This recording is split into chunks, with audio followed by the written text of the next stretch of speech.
Welcome to Andy Staples on 3 on a No Bad Ideas Friday. I conceived of this, and maybe this was a bad idea, but when the discussion hit the college football playoff, the commissioners who run it, when they started talking 14 teams or maybe 16 teams and multiple automatic bids for the SEC and the Big Ten and maybe multiple automatic bids for the Big 12 and the ACC, I thought, okay, we've hit this point where they can't help themselves anymore. They keep messing this up.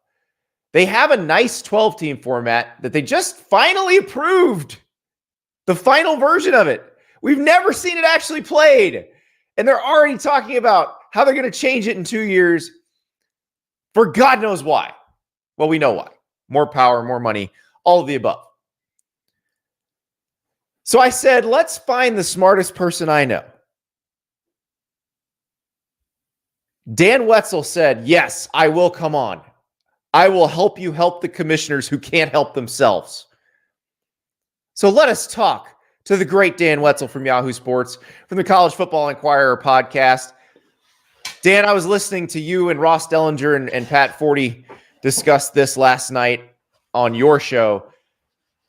And oh my God, these people cannot help themselves. First off, you need to find smarter. You got to find someone's. That is what everybody said in the chat too. They said I needed to expand my circle. I mean, I appreciate it, but yeah, probably not.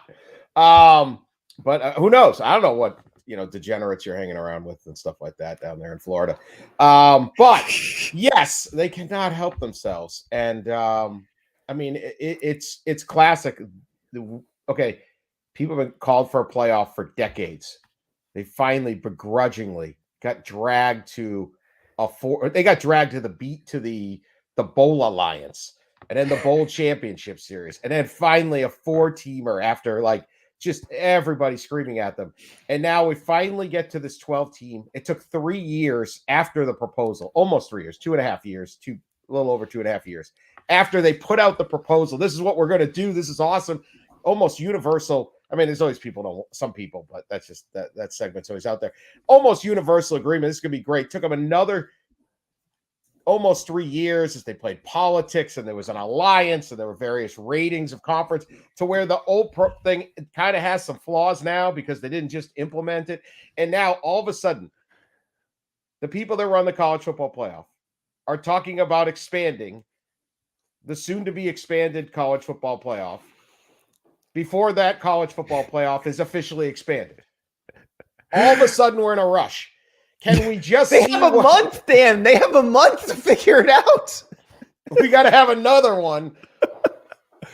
Can we just see how the other one runs for a year? I understand that a lot of this is if the alliance hadn't screwed it up, if this hadn't happened, but I don't know. I mean, I love the 12-team playoff.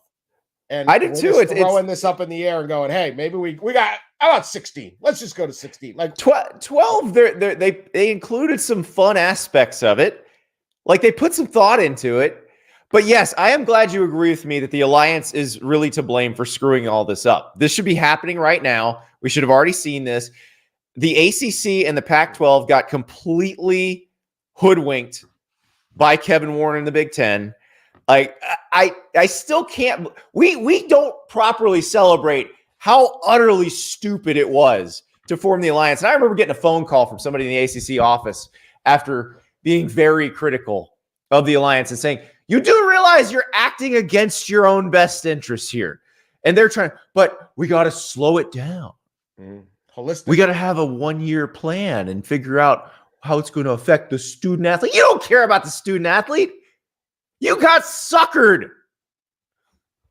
And now here we are. The Pac-12 no longer exists. I mean, yeah, no offense. There was that too. No offense to 2-pack. Yes. The ACC is going to get a worse deal. The Big East, they wanted to wait. They no longer exist. The Big 12 lost their linchpins. Like a lot of stuff have happened because they stood around and didn't make a deal. So now, and at the same time, here I am going, maybe you should slow down a little bit. But this is what happens. Dynamics change. And so, yeah, they misplayed this thing throughout. They trusted people they shouldn't trust. And here we are. And it's precarious. And for those of us who want to see the sport thrive everywhere, who acknowledge that the best teams are almost exclusively going to be in 2 leagues, but still know the value of a Saturday in Waco or a Saturday in Corvallis or a Saturday in Manhattan, Kansas, and want to maintain that, let alone, Maction and Fun Belt and all of that, who want to do the best for all of it because we love the whole sport. We don't want to be held prisoner by that, but we want something. It's a little shaky here. It's a little shaky. We're down to hoping these 2 leagues. And basically, we're hoping Greg Sankey cares enough about college athletics as a whole. And in the past, he has shown he does. And that is the basis of our faith, that they're not just going to blow this thing apart and just be like, we got 2 leagues, we got all the money. That's it. That's all we care about. When I hear your colleague Ross Dellinger saying that the SEC and the Big Ten want 4 automatic bids in a 14-team playoff, 4 automatic bids each, I don't have a lot of faith. So at that point, when I hear that, that's when – so, Dan, all these years I've had these people sending me Google Docs. Here's how it should be. Here's how they should arrange the conferences. Here's how they should do the postseason. And I'm like, guys, that'll never happen. None of this is possible. At this point, I'm like, screw it. You know what? I'm going to make my own. I almost sent you a 19-page Google Doc last night. Like a manifesto? Is this be like an Honor Stallions manifesto? Exactly. 600 pages. 48-team Premier League. The rest of them are in the second division. There's relegation for the bottom 8 and the top 8 from the other division. There's 8 6-team divisions split over 2 conferences. Yeah. And if it sounds too much like the NFL, I know it does. And I have been one who says, don't make it look exactly like the NFL. But at this point, if you're going to go that way, you already are headed that way for the SEC and the Big Ten, then do it all. Do it all. Like Trevor in the chat asked, I can't watch live, but will we start seeing the Big Ten and SEC kick out some of their less prestigious members to make room for ACC teams? I don't believe they'll ever kick out Indiana or Vanderbilt. I think you'd have to see Ohio State and Alabama leave and then reform as something else, which is why I'm not too keen on the whole 48-team Premier League, because I don't think they do that right either. Yeah, the kick out, there's a lot of, especially in the Big Ten, there's like a $10+ billion research fund and things like that they share. There's more to it than just where the athletics. And I know I don't know why, because football is clearly the biggest thing that these schools do. And the important work that they do. I heard they're trying to cure cancer and stuff, but can we get on with better games on Saturday? No, they're trying. I agree. So it would be hard, but that doesn't mean if I'm Rutgers, maybe, might be a little nervous. I'd be checking my shoulder. I don't know why some of these teams in the Big Ten voted to bring in Oregon and Washington and UCLA and USC. Right. Just make themselves look worse.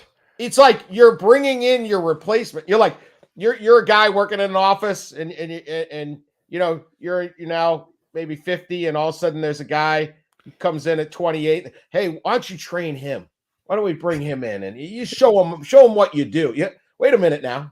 What's going on here? Like, you just brought in a better looking version of yourself. And you only got in because of like cable, basic cable subscriptions. So you're really regretting bringing you in. Right, yes. Right. You're not bringing any value here. So what are we doing? I'd be nervous if I was, but they all voted. Oh yeah, man, we're going to make another $750,000 here, another 2.3 million. It's like, dude, and I don't have to tell it to you. You're on these campuses. It's the Taj Mahal everywhere we go. Mm-hmm. Everybody's rich. You need more. Like, some of these schools, I'm like, be careful what you wish for, because yes, Ohio State and Michigan and that, someone's going to throw that offer out there and be like, here's $1 billion for you guys. And there's only, I feel like if we're going to do the Premier League, Super League thing, like there has to be a threshold of caring about football. Like you can't not have Kansas State in this thing because they actually care. Right. Like I want Utah in this thing because they actually care. That's not how it's done. Right. And so we're gonna table that one. I'll save that for June. I'll save that Google Doc for June. Yeah, we could go hours on that one. Yeah. Let us work with what we got, which is the current FBS, 133 teams with 9 conferences, well, 2-pack, 10 conferences if we're counting the 2-pack. But let's work with that because I think we can throw out some ideas, and I bet in the next 30 minutes we can come up with a better system than these jokers are going to come up with in a month. So, and look, we're the advisory group. Jokers. We're Sankey and Petiti here. We're not in a big room trying to satisfy everyone. So we're going to come up with some stuff here. All right. Magic wand stuff. Magic wand. Dictatorship. All right. Exactly. Iraqi elections. Yeah, we got it. Exactly. Vladimir Putin won by how many? Yes, a Putin election.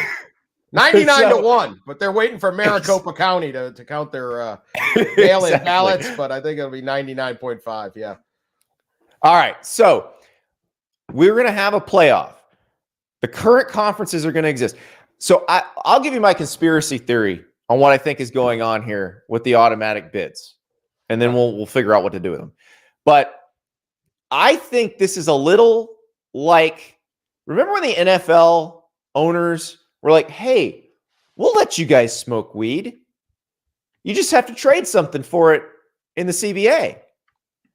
Maybe it's some money. Maybe it's another regular season game. Whatever, something we want. They didn't care if the players smoked weed. They cared if they got what they wanted. So like the SEC and the Big Ten, they're going to get a bunch of teams in. But this feels like a way, if you say the ACC and the Big 12 can get more than one team in automatically, like if you, let's say I'm the SEC, I would like 4, but I'll be willing to take 3 and you can have 2, but us in the Big 10 are going to share 75% of the revenue. You can dog walk the ACC and the Big 12 right into that. Yeah, this whole multi-auto bid is confusing to me, and it's probably that. First off, the idea that anything other than, I guess they would do it if they went to 14. Okay, so if they're 14, there are now 9 available bids. Other than getting 4 automatics, I don't know how this matters. Sitting there and saying the SEC needs 2 automatic bids, any system you have, they're going to get their top 2 teams in. Yeah. They got their top 2 teams in often in a 4-team playoff. Right. Same with the Big Ten. No, they got their top 2 teams in a 2-team playoff. 2-team playoff. They had a 2-team playoff. 2 in.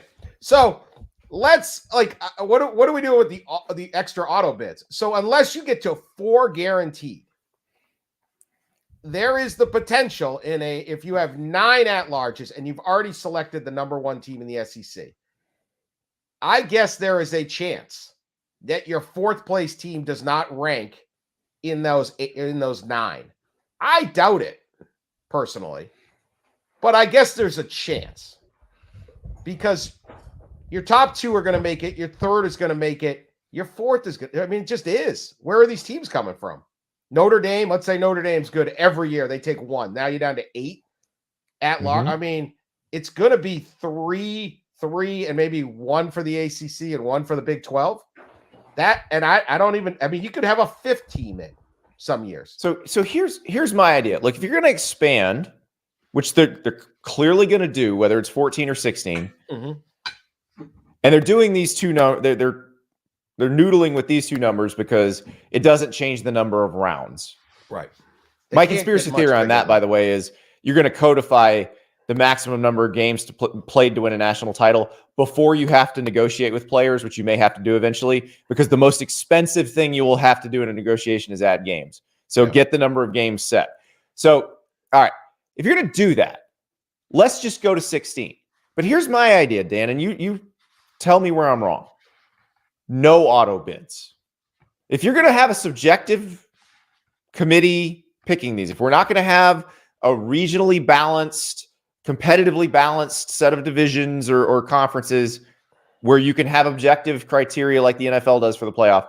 If we're going to be subjective about it, no auto bids, top 16 teams are in. That's going to get a group of 5 champ in there most years. I agree. The group of 5 champ that we want in, the 12-1 Fresno team, the 12-1 Boise, a 12-1 Washington State or something, or maybe it's Memphis. That quality team that can compete would get in the top 16. I agree. The only reason for that, you could go all at large and then one extra and set it aside for a group of 5 to avoid a lawsuit. That's what I always saw it as. And then a reward for the number 1 seed. Right. The one thing you could still maybe you could just have your 5, keep your 5 because it doesn't matter. But I agree. Better off just going here, give us our 16 best. If you can't make the top 16, you don't deserve in. I think it's a lawsuit prevention, but I would be fine with that. This isn't you don't need a lot of protection in the Mountain West. I do think it helps to have an automatic bid for those other conferences for the perception that they have a real chance. All right. So I'll compromise on that. We can keep the 5 automatic bids. It doesn't really matter other than it saves you from a lawsuit. I would say don't codify them because I think codifying them actually invites a lawsuit. So you just say 5 highest ranked conference champs are in. They're not going to be able to get rid of it now. Yeah. Now, here's how I get rid of the deliberate misseeding of the playoff because, and I don't want to gatekeep the sport. I don't like when people call people casuals, but this Notre Dame conversation that popped up this week just made me laugh because everybody's like, wait, Notre Dame can't finish higher than 5th? Right. No, you've known that for 3 years, everybody. Like that's not new information. Yeah, that was painful. So this eliminates that because here's the problem. Number 5 is going to be a lot better than 3 and 4 in most years. Yeah. So number 5 is going to kick the crap out of number 12. I want there to be upsets. I want 12 to actually play the real 5, but in mine, 12's not going to play 5 yet. Well, 12 is going to play 5. It'd be a real 5-12 game in mine. So you have a 16-team playoff, best 16, regardless of conference champ or whatever. We're going to get rid of the conference championship games. I realize they're cash cows. I realize they make money. Yes. But you're taking more money because we're adding more games. You're going to get $118 million a game. We're adding more games here. You're going to have 8 first-round games. So 1 will play 16. That is basically a bye in college football. But by the time you get to 3-14, you can have real upsets. Oh, yeah. Absolutely. So I agree with that. The problem is, people scream Notre Dame only played 12 games, but it's like, get over it. The Notre Dame discussion this week was absolutely painful. Oh, my God, Notre Dame got screwed. They literally wrote the plan. They are dancing in the streets of South Bend because they just never have to join a conference if this they kept their independence. It hurts. It hurts, but that's okay. We spend way too much time on this. Obviously, an audience watching at 8 a.m. on a Friday in February about college football. We're preaching to the choir here. So yes, I agree. That would be better. We would have better games. So I once proposed. This was back when there were 11 conferences and 9 of them were good. This was before, like, the Mountain West had their own thing, and the WAC was good and all this. I once proposed a 16-team playoff, and I was like, people are like, well, this is ridiculous. Someone's playing a MAC champ in round 1. I said, that's the reward for being first, right? So giving some kind of reward, but it doesn't take long before you got upsets possible. If you get rid of the conference championship game, I have done story after story on this most years on Yahoo. I will show you that the conference championship games most years are either all or down to 1 completely irrelevant. Nothing matters. Even in a 4-team playoff, 2 years ago, I can't remember last year's, but Georgia and Michigan were in, regardless of whether they won or lost. TCU lost their championship game, and stayed in. And it was all down to whether USC playing a 13th game would get lost, their 13th game, allowing Ohio State, which got to sit at home on 12, got in, which isn't even logically isn't fair. You don't win, you don't finish the race, and then they go, you don't finish the Daytona 500 and go, okay, you run one more lap. Well, this if you don't crash, then you get the spot. But the guy who's sitting in pit row, he could take your, like, that's not how it works, right? But whatever, that's how they did it. So Ohio State got in, but like it's totally irrelevant. There's only 2 of the games that make money, and that's the Big Ten and the SEC. And they already have all the money. So if you get rid of conference championship weekend, now the season ends Thanksgiving weekend, and you can play 2 rounds of this tournament in December. Everyone can take a week off. You move Army, Navy up to what is now conference championship weekend. Tell the Heisman you're going to vote after, but that's a whole nother thing. Okay. Yeah. Then you would be able to play the second weekend and the third weekend of December. And then you would be able to play your semifinals on New Year's Day, which is what we want as a country. We have voted with our ratings forever. Please give us a doubleheader that matters on New Year's Day. You could even, if you move the entire season a week and push it back to like, they're talking about moving it one more week into the summer. I'm not sure how I feel about all that, but if you do that, you could play the whole tournament in December. And not this. They are going to finish the college football season next year on January 20th, I think is Martin Luther King Day. It's too long. You are too deep into the NFL. It's like, that's a long season. And I don't think people are going to like that. It's going to be like, man, is this still going on? We would be better like boom, boom, boom, and get it done. So getting rid of conference championship game would be ideal. That'd be one of my top 3 things that would solve a lot of problems. I'm glad you went there. Here's the next thing. The bowls out of the playoff. There is one neutral site game as the national championship game. Everything else is on campus where college football is better, which helps the regular season, makes your seeding matter more. If you are the 1 seed and you are at home throughout the playoff, the 2 seed at home throughout the playoff, that matters. No bowls. But I like bowls. I don't want the bowls to go away. No. I actually still want the filler content on weeknights in December, but I also want the major bowls, and even the minor ones can do this if they want. I still want them played. I want them played with everybody playing. And you know we're going to want to play those? Labor Day weekend. I don't know how that works, but okay. You qualify for that bowl. It's just a game, a non-conference game that people want to see. Your new team is going to play in it. It's like neutral site games. I'm not a big fan of neutral site games. Here's the thing about the bowls. I don't hate that idea, but it's just, you're just branding a game. Right. To me, the bowls, the existence of the bowl system and the playoff are not really related. Okay. Bowls are basically almost every bowl game schools go to, they lose money. Right. They spend more money on travel, buying tickets for their band, all the coaches' bonuses, all the different stuff you have to do. You lose money going to you might be surprised to know the New Mexico Bowl is not a big money maker. It's just TV for ESPN to put on, right, and people like us watch. All I want is the television content anyway. So like I'm with you. I'll take the game. I get 100 how about bowls. this? 100 bowls. How about this? They're on welfare. Yeah. They exist because the Big Ten says we're going to make $100 million this postseason. I'm just inventing that number on our playoff appearances and our bowl games. Some of the games are going to be extremely profitable, and some are not. We pool it.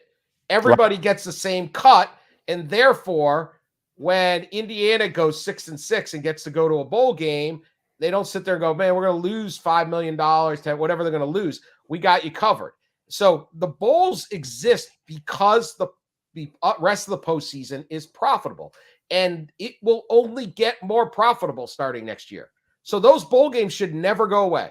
I'm good with 50 bowl games. What do we got? 130 teams? I don't Let really everybody care. play. I don't really care. 2 teams want to play, I'm going to watch. That's what I like. There's one of the great, we did this book, Death to the BCS, a long time ago, went through all this stuff. One of the biggest fake arguments they had was it's going to kill the bowl games. The bowl industry is dead the moment that they do a playoff. They keep adding games. No, Dan, it's going to kill the getting $1 million to run one bowl game. So yes, that's the guy that's what it's going to kill. I play golf with. Right. That's that guy. Yes. You're not going to make $1 million. So I would absolutely, if you could pull this off, I would play on campus, including New Year's Day. Yes. Yes. I think and then one neutral site national championship game, wherever it may be. I cover the NFL also, right? I was at San Francisco. NFC Championship game, Detroit versus San Francisco. Incredible crowd. There's Lions fans travel. They're from that area. The Niner fans. It was a hype game. Went down the end. Crazy environment. Whole thing's great. I didn't hear one person say, you know what? I wish we were playing this in the Alamo Dome. I wish we could have all packed up and spent thousands of dollars so all of our fans could have spent it in Glendale, Arizona. That would have been so much better. Nobody says that. No person. So it's better. The Niners got the advantage. They get the advantage over. Maybe you have to determine the games. Tough break. Win more games. Right. Love it. That is better for the sport. Now, if you have to do it, if you have to play the semis on New Year's Day, and you say to the Rose Bowl, which is an unbelievable place for a football game, you can be a permanent. We're going to do it in Pasadena and New Orleans. Those are our 2 games. But Rose Bowl, you can have a permanent semifinal spot, but we're kicking off an hour earlier. We are kicking off an hour earlier. Who says no? Your vaunted sunset. They won't do it because they want the sun to set at the end of the 3rd quarter. They want the sun to hit those and turn the San Gabriel Mountains purple. And it's fantastic. It's fantastic when you're there. It's fantastic when you live like me up in Detroit and it's freezing out and you look and go, damn, that looks nice, right? It's fantastic. Tough break. Sun will still set. The sun will set and the San Gabriels will still be there 1 hour earlier. If you kick, they'll just set at the end of the game instead of the 3rd quarter. And therefore, though we don't kick off the other semifinal at like 9:30 Eastern. So a whole bunch of people have to go to work. Can't watch Texas play Washington in an exciting game. Like the arrogance of this sport sometimes. And we have people spend their whole year. Oh my God, I love college football. I spent all my money in college football. And it's like, dude, this semifinal is ending at 1 a.m, 12:30. I have to be up. My boss is going to be all psyched. The start of the new year. He's going to be at the office 6:45 tomorrow. I got to get to sleep. I can't watch the semifinal because these jerks out in Pasadena are obsessed with their sunset. 1 hour earlier. It still will set. I guarantee the sun will set. I guarantee it. Well, and here's the other thing. Within 2 years of them starting, just doing this 12 team for the next 2 seasons, they'll realize how stupid it is to make people travel this many times. They're thinking about it because they're in college sports. They're thinking it's like the NCAA tournament. It's not. The NCAA tournament, the first weekend is in a 16,000 seat arena where you have 8 teams there on day 1 and 4 teams there on the second session. So, and those of course you can fill that. Yeah, and even then. Yeah. And even then they don't fill it. People don't travel to the first 2 rounds. They're just like in the town where it's at. Yeah. They don't travel much. No, you're asking people right now. Let's say, and I've heard this from SEC people. Well, the bowl sites aren't that far for our fans. Well, first off, for your rich fans and the ones who get the time off from work, okay. Right. But you still have to go get a hotel room in New Orleans or Atlanta or Miami. But let's say you're a Michigan fan or Ohio State fan. Like last year, Michigan fan, you got to go to Indianapolis. Okay, well, it's not that far, but you got to stay over. The game's at 8:00 at night. Hotels are expensive, yeah. Right. Then you got to go to Pasadena. Okay, it's awesome, but I mean, that's thousands and thousands of dollars over the holidays. Probably got to bring your kids along because, then you got to go to Houston. It's 3 trips in 1 month. Mm-hmm. And the airfares, it's insane. The prices of hotels and airfares are incredible. And it's like, I don't have to pay for it. So I go, but you're like, gosh, this is a $950 plane ticket to go to Houston on January 4th or something, right? Yeah. So you're sitting there going, gosh, you're draining your people out. Also, why in the world are we propping up the economies of these cities and filling their hotel rooms? And why are we playing games in these antiseptic NFL stadiums that are just whatever? College football, one of its greatest assets are the campus environment. The stadiums are cool. The stadiums are unique. The stadiums are huge in many cases, but even if they're not, great. I want to see a game in Manhattan, Kansas. I want to see it in Morgantown. And the other part of it is because this is where the Bill Hancock's the role. But how will people get hotel rooms? What about visiting fans? Who cares about visiting fans? You won home field advantage for a reason. No, I've had that one. Well, the media won't be able to stay. So what? The NFL doesn't set us up when we play. We cover these games in the regular season. I know where to stay to cover a game in State College. You can't stay there. You're right. Yeah. I used to fly into State College. They have a night game, and there's a flight out at like 6 a.m.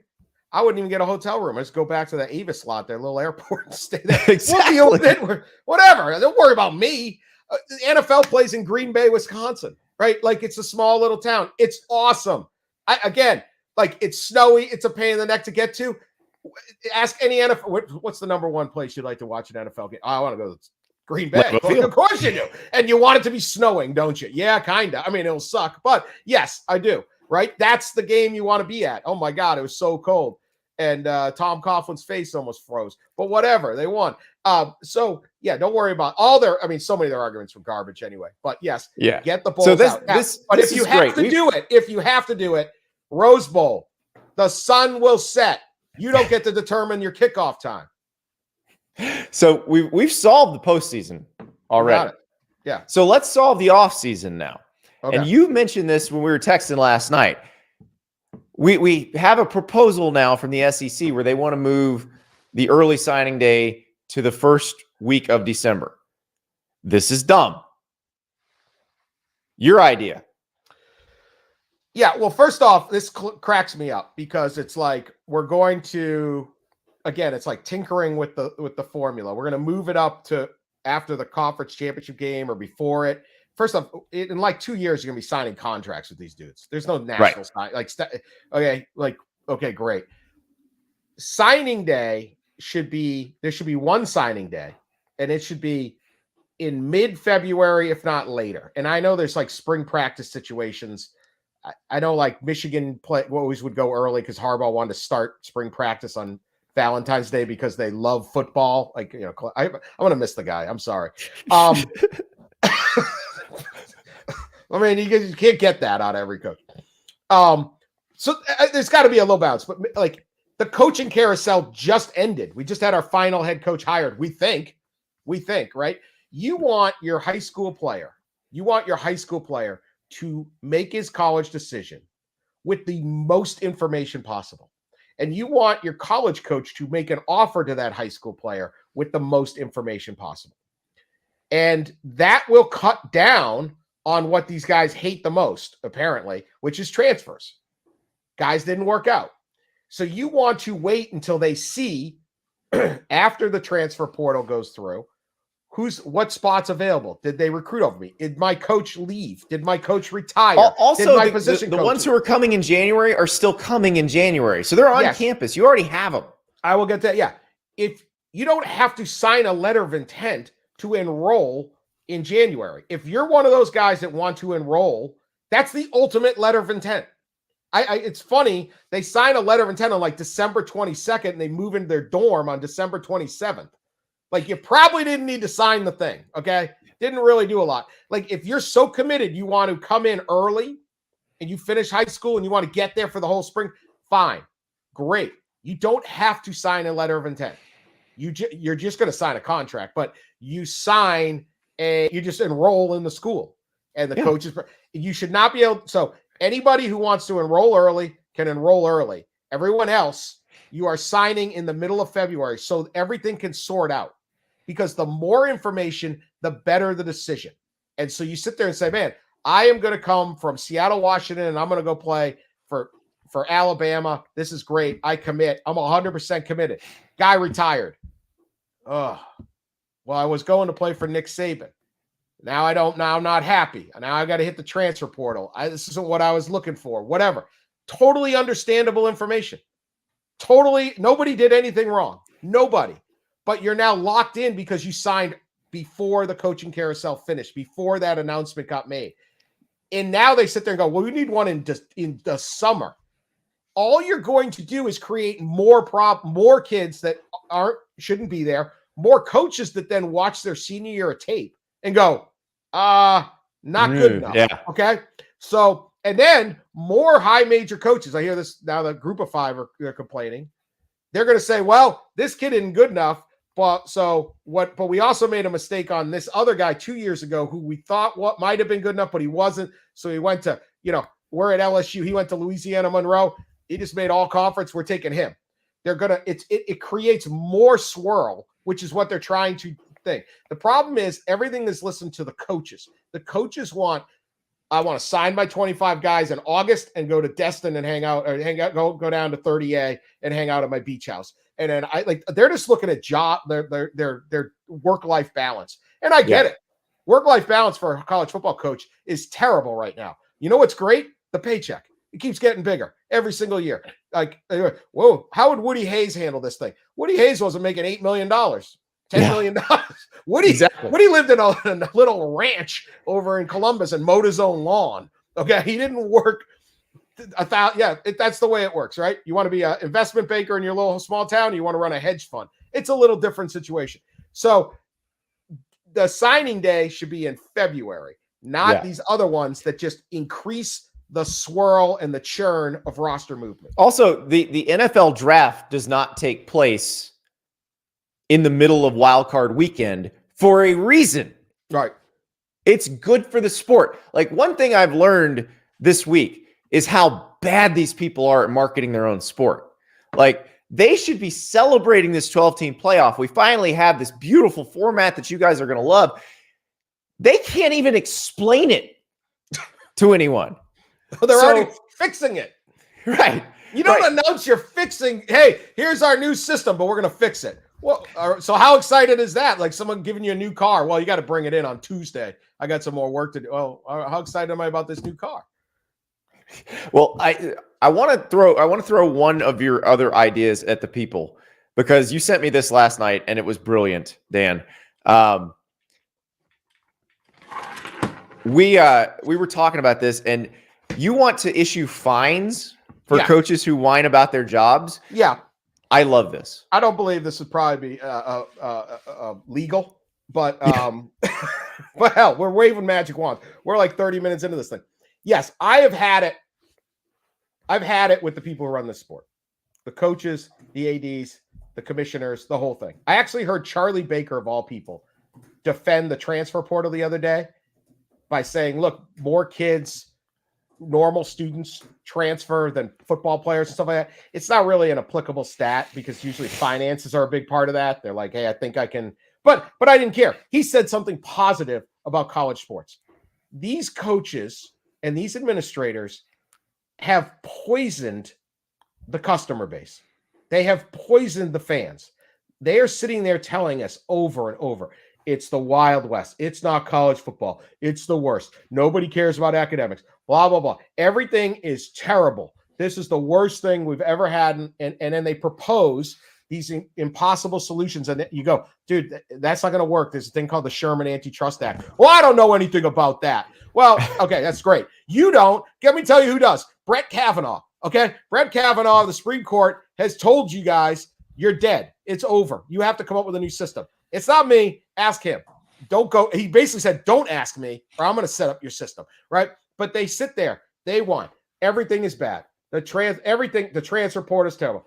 Nobody promotes, hey, our sport is awesome. Our attendance is up. Our TV ratings are up. We got the video game back. We connect with young fans, right? We've got this 12-team playoff. It's going to be like rocket fuel for this sport. More kids are playing in the right spot. We have more competitive balance than we had. Okay, I'll give you two stats. One sec. This year, 58 kids, 58 juniors declared for the NFL draft.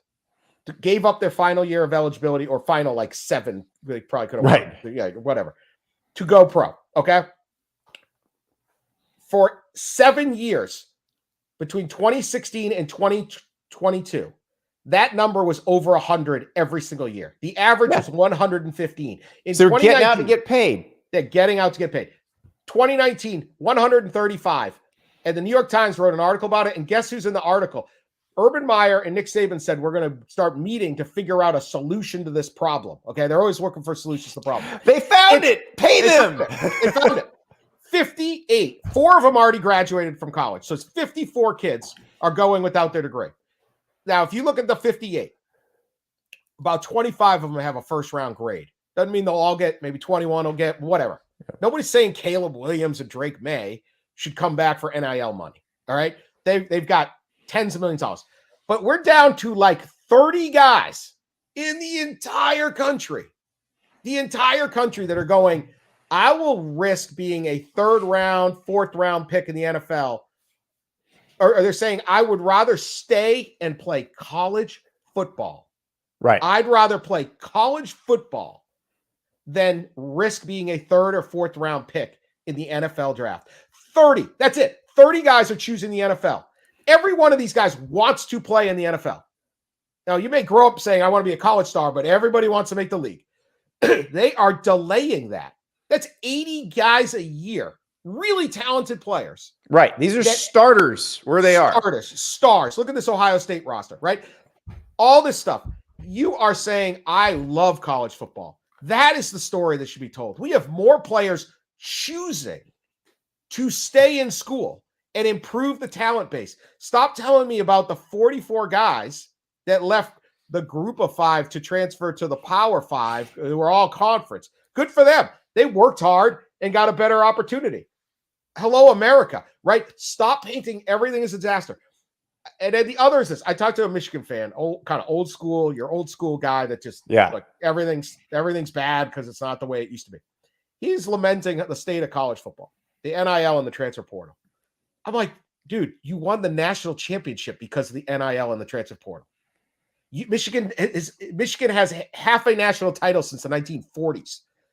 Last year, you start the One More Year Fund, literally on the website. Say, donate to this thing. It's like a GoFundMe. We want to keep Blake Corum, Cornelius Johnson, Zach Zinter, and a bunch of other guys in school for 1 more year. That's literally the website.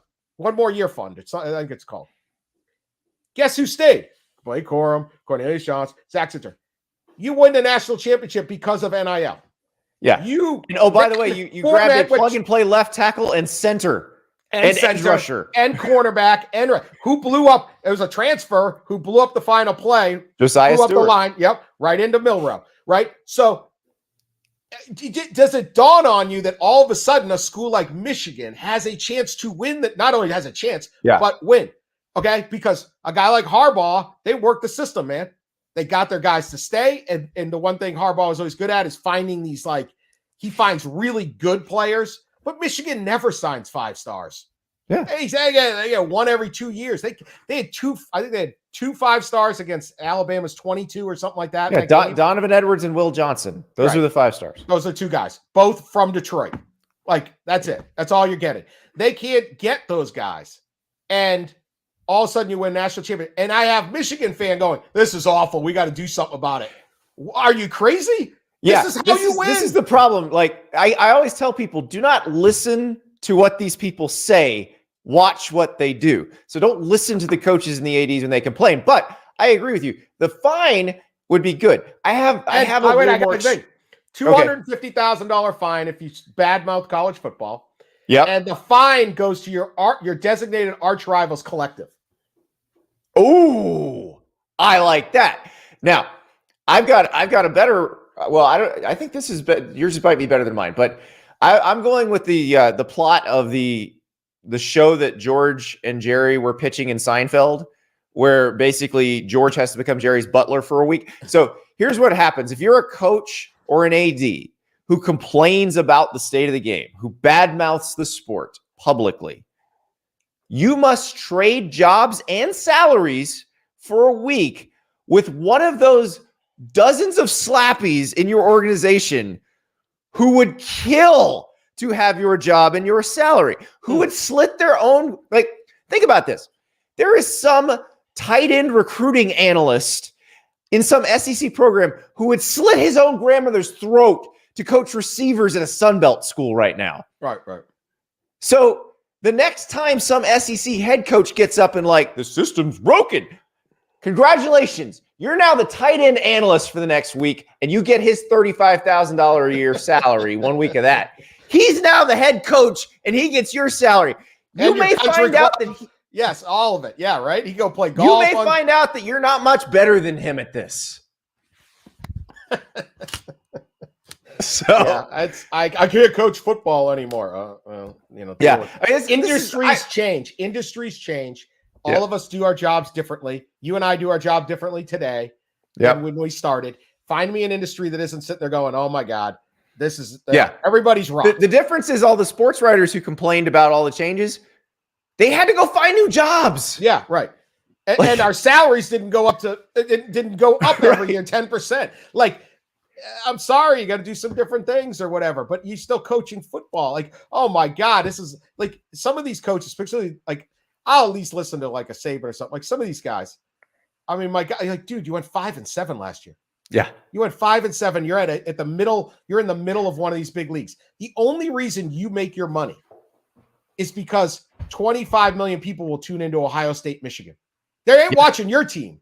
Nobody's watching your team. You don't even fill your stadium up. You won 4 games. What the hell are you complaining about? You made $4 million and you got like 40 in a buyout. Like it's like, stop complaining. This sport is getting dragged so badly. Nobody stands up and says, this is great. This is going to be awesome. This sport has never been more competitive. This sport has never been more fun. It's never had this much talent. It's never had this much stuff around it. This sport is absolutely booming. I love it. Instead, it's just all doom and gloom and fake arguments and one-sided arguments and straw men. And well, we got to put some what guardrail you think it is. Check with Brett Kavanaugh, because that's where it's all going down. You can't do what we want to put a lot of restrictions on a guy, but we don't want to make him an employee. Good luck with that. Good luck with that. It doesn't work that way. Well, we haven't fixed that part of it. I think the courts are going to go ahead and do that fix it for everybody. But we did fix everything else. So congratulations, guys. You don't have to meet for the next month. We already gave you the secret sauce. Free consulting. Dan Wetzel, thank you so much. Thank you, Andy. That was wonderful. Dan Wetzel is the best. No Bad Ideas Friday is going to become a thing, everybody. We're going to do it. We did a big picture today. We might do it smaller picture, like in the middle of the season. If a program's having a bad year, we might do a No Bad Ideas Friday to fix it. Why not? But I love this idea. No Bad Ideas Friday. We throw things out. This system we just came up with is all stuff they could put in, approve in the next month, and it probably would make everything run smoother for them. The one thing that I think they're going to push back on is the no conference championship games. But again, if you're the SEC and the Big Ten, who are the ones that make the most off of those, if you can cajole, strong arm is probably the better word, you can get most of your money back or all of your money back based on the extra games. We're going to be joined by James Fletcher III from On3 talking bracketology and bubble watch. We had a lot to talk about after the last week, especially after Washington State, Arizona last night. How about Washington State of the 2-pack taking down the Wildcats? But first, we got to talk about Prize Picks. Prize Picks is the best daily fantasy platform. You are playing against the number. You're not playing against a bunch of sharks. NBA, PGA, NHL, college basketball, you name it. If they are competing in it, Prize Picks has squares. So this is how it works. You pick a square. I'm looking at the NBA tonight. James Harden, 7.5 assists. Will he have more or less than 7.5 assists against the Grizzlies? You decide. That's one square. You can pick as few as 2. You can go up to 5. The more squares you pick, the higher the payout. No power slap tonight. Unfortunately, I can't break that down for you. But you got esports, you got darts. Prize Picks has it all. Use the referral code Andy that will match your first deposit up to $100. So download that app, code Andy, match that first deposit up to $100 and get playing. You can do some Prize Picks college basketball picks this weekend.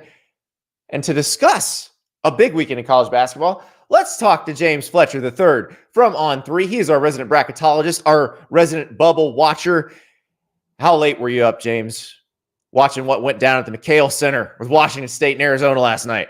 Well, yeah, I was up, I'm in Central Time here, so I was up until about 12:30, but I also had a bracketology piece to put up afterwards, so had to kind of put those final puzzle pieces together. Once we got the final score of that one, we saw that Washington State picked up that huge win, not only for their resume, but for that program, and so had to shift them up from a 9 seed into the 8 seed conversation. Arizona had to make that tough choice. You got to decide, do they keep that final 1 seed spot or do they fall down to a 2 seed? Ultimately, I kept them on the 1 seed line just barely. But it was a late night for sure after that really good game to watch. Now, Purdue bounced back, but they lost to Ohio State over the weekend. UConn lost this week after blowing out Marquette. UConn drops a game, but they still feel pretty safe. Houston, boy, we screwed everybody because they didn't cover against Iowa State. They did win, but they did not cover. Yeah, we've seen the 1 seeds have a little bit of a skid here. We kind of had those top 3 in Purdue, UConn, and Houston. They have separated themselves from the field for sure. They will be 1 seeds when we get to Selection Sunday, unless something goes horribly wrong for one of those schools, which I don't see happening. But we have seen them take losses, those top 2, Purdue and UConn. And I think that it was really interesting to watch because we saw UConn kind of surpass Purdue and probably take over that number 1 overall seed, but only for about a day or two because they then lost to Creighton. Now, Creighton is no slouch. They're a very good team. They're probably a top 4 seed at this point when the selection committee gives us their updated field. But it's still very interesting to see here as these top 3 teams kind of move closer together. We're going to see a really tight race for that number 1 overall seed between the 3 of them. Houston has moved closer into that conversation with that win, like you said, against Iowa State. That was a big resume builder for them, while the other 2 have slipped up in recent games. So if we're doing the true seed line, who's at 5 on the true seed line? Like if somebody stumbles on that one line, who's ready to jump up and take a spot? Well, I think right now we just have to go based off what the selection committee told us, and that's North Carolina, because North Carolina hasn't done anything to disprove that at this point. So I think that North Carolina is probably your 5th team overall at this point. They're waiting for their opportunity to jump onto the 1 seed line. I think that's in large part, though, why I kept Arizona as a number 1 seed, despite the struggles that they had last night. I think because that North Carolina team, if you look at the analytics, there is still a gap between them and Arizona. Arizona is still one of the top 4 teams in the net rankings. They still have a really good strength of record, and they've got quad 1 wins. North Carolina, a little bit lower down. They're actually, I believe, 10th in the net rankings, and so they're not even the next team up in the net. So I've got Arizona, North Carolina, and then we move to Tennessee as the 6th overall team. They've got the most quad 1 wins in the SEC, despite not being at the top of those conference standings. So let's move to the bubble because we've seen some interesting. And when we talked on Monday, one of the last things we said was Texas A&M cannot lose to Arkansas on Tuesday night. And so what do the Aggies do? They lose to Arkansas. Do they have any chance beyond running the table in the SEC tournament at this point? Yeah, I was real worried about that game. That's why I brought it up. But I think they still have a chance. They're in that first 4 out for me right now. And they're playing an SEC schedule that is going to give you a few more opportunities. And we've seen the bubble be kind to teams that have a lot of quad 1 wins, a good resume at the top of their schedule. And so I think that Texas A&M, they've got to rely on all those quad 1 wins that they've been able to accumulate to this point. Now, they've struggled in quad 3 and quad 4, which is never good. That's why they're down where they are right now. And I think that for them, the key is going to be win big games and then take care of business in the really bad games, okay? Because if you can beat the Vanderbilts, the Missouris, the Arkansas, you keep those bad losses off your resume the rest of the way. You pick up a big win, whether it's against Tennessee, and Auburn and Alabama, whether it's in the regular season or in the SEC tournament. However you get that done, I think they need at least one more big win and then to avoid any more bad losses. If you take a quad 2 loss in there somewhere against maybe a Florida or whoever else in that conversation, a Kentucky, depending on how the net rankings shake out, I think that they can still survive one more of. But they are running out of rope here, and they've got to get things figured out for a team that had such high hopes just a few weeks ago.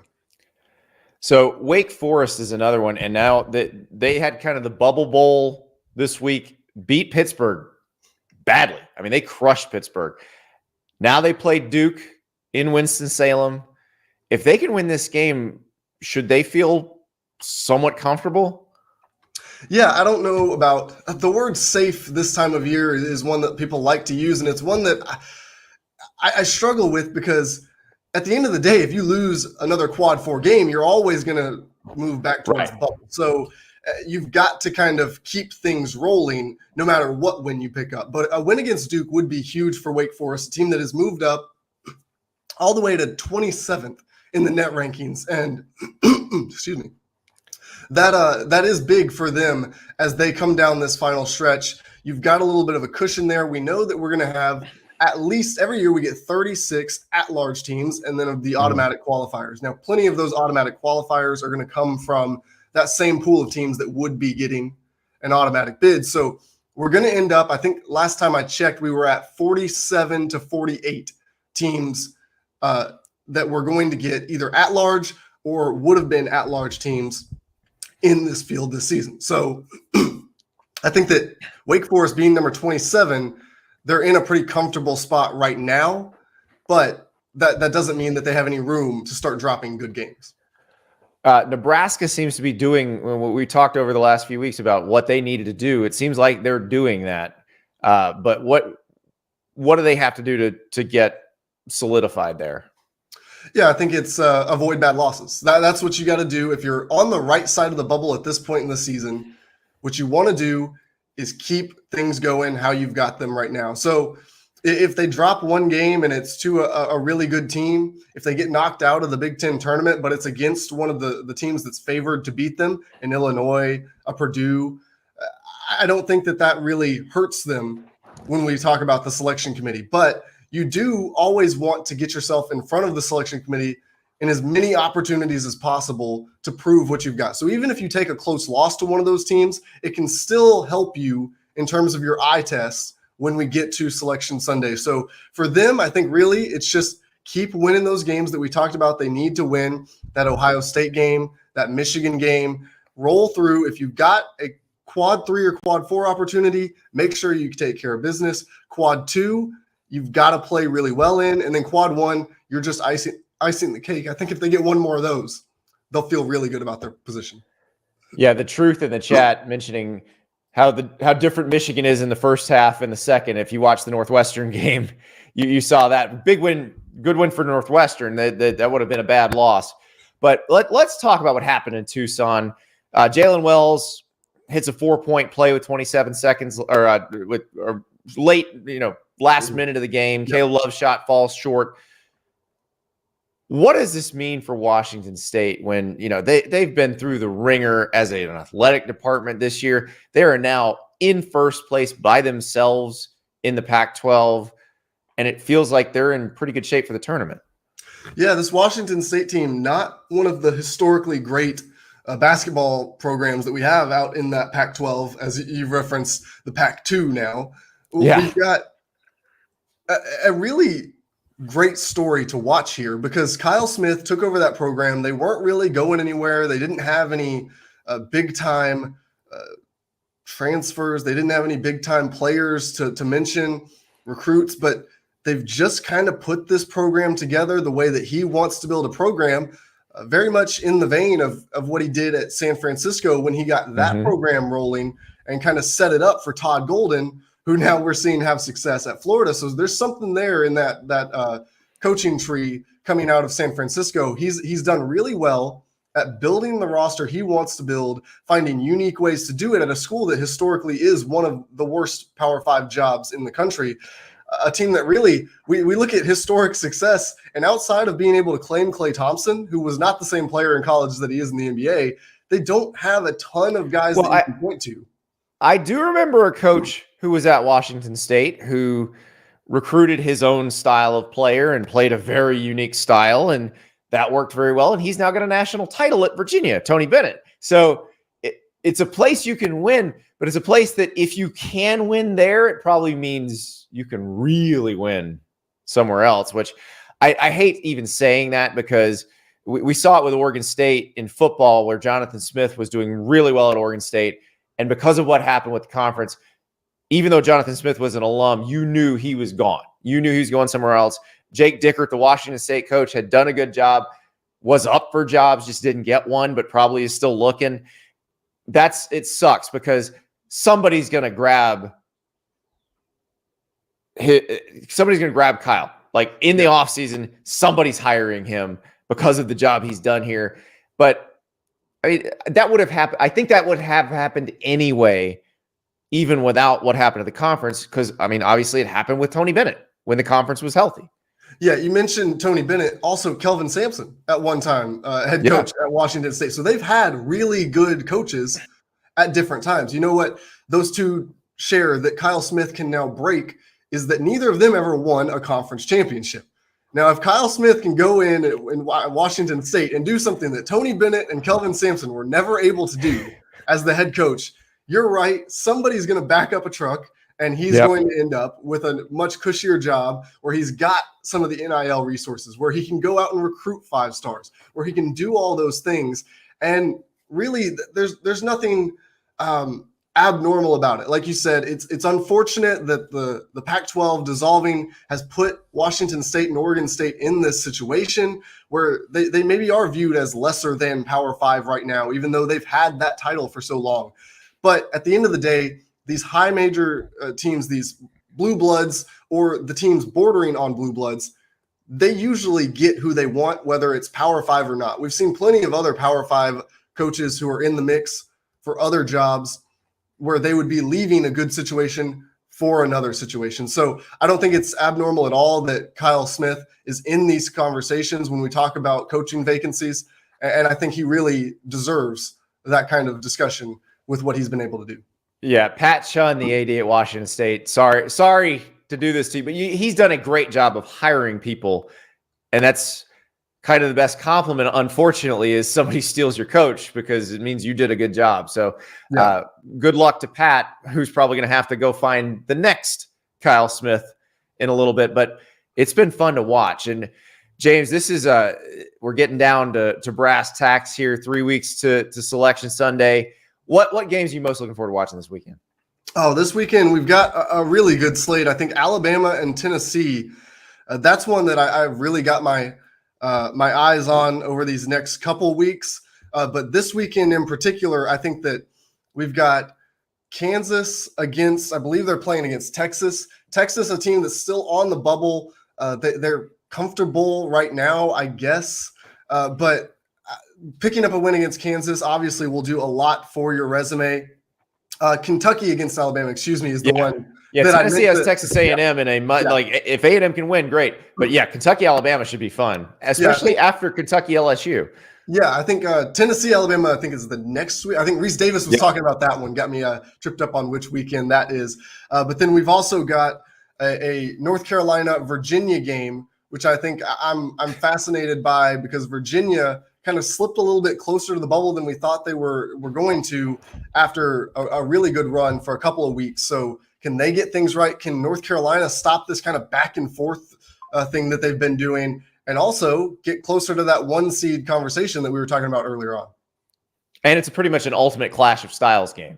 North Carolina, Virginia. So if you want to see who can dictate tempo the best, it'll be a fun one. Well, James, I can't wait. It's going to be a fun weekend. Hopefully we can catch up with you after the weekend and figure out how it's changed the bubble, how it's changed the seed lines.